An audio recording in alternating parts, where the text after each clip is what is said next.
Why dip it up when you can dive right in? Why let things simmer when you can cook up a storm? Why live life in half measures when you can live it to the brim?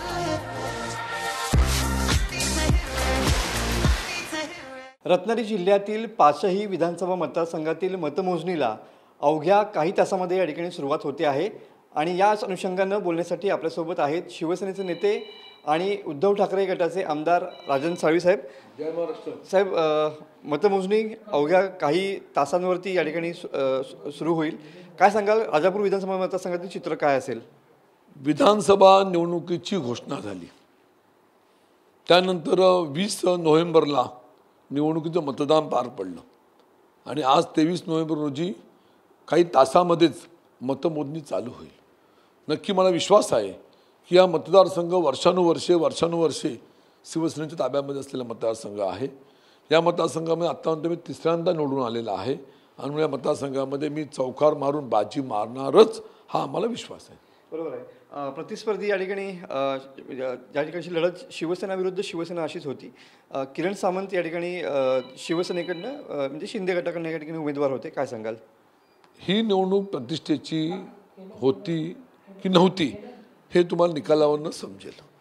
ही निवडणूक सत्ता आणि पैसा विरुद्ध निष्ठा अशी निवडणुकीचा सामना रंगलेला आहे आणि सत्याचा विजय होणार, निष्ठेचा विजय होणार आणि पुन्हा राजन साळवी हा चौथ्यांदा आमदार होणार, हा मला विश्वास आहे. बरोबर आहे. तुमच्या पद्धतीनं रत्नागिरी जिल्ह्याचं चित्र काय राहील, काय अंदाज असेल तुमचा? कसं बघतात रत्नागिरी जिल्ह्यातल्या इतर विधानसभा निवडणुकीमध्ये? रत्नागिरी जिल्ह्यामध्ये 5 विधानसभा मतदारसंघ आहे. त्या 5ही ठिकाणी महाविकास आघाडीचे उमेदवार निवडून येतील, हा मला ठामपणे विश्वास आहे. रत्नागिरी जिल्ह्यातल्या रत्नागिरी विधानसभा मतदारसंघाकडे सुद्धा लक्ष या ठिकाणी बरेच जणांचं लागलेलं आहे.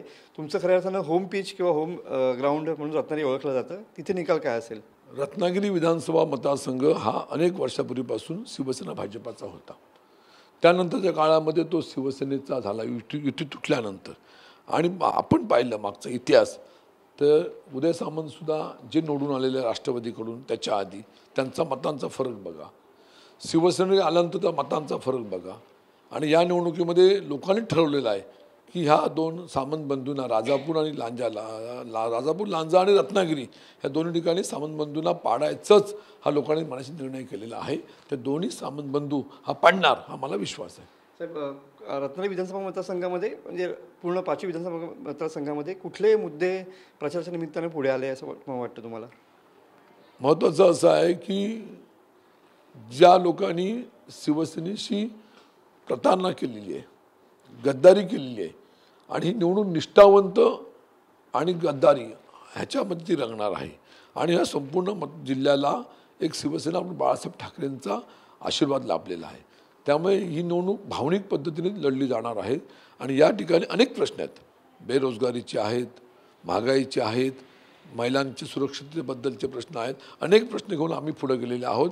पण नक्की भविष्यातल्या कालखंडामध्ये महाराष्ट्रामध्ये परिवर्तन होणार आणि महाराष्ट्रामध्ये महाविकास सरकार येणार, हा मला विश्वास आहे.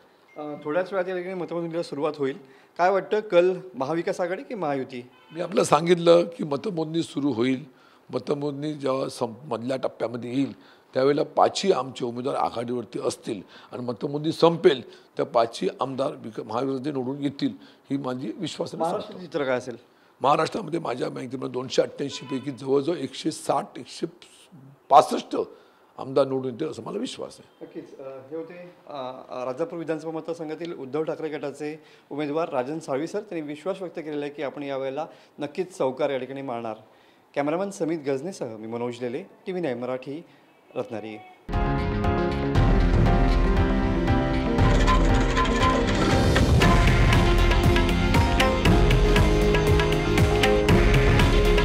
हे आहे देशातील नंबर 1 न्यूज नेटवर्क आणि आपण पाहत आहात TV 9 मराठी.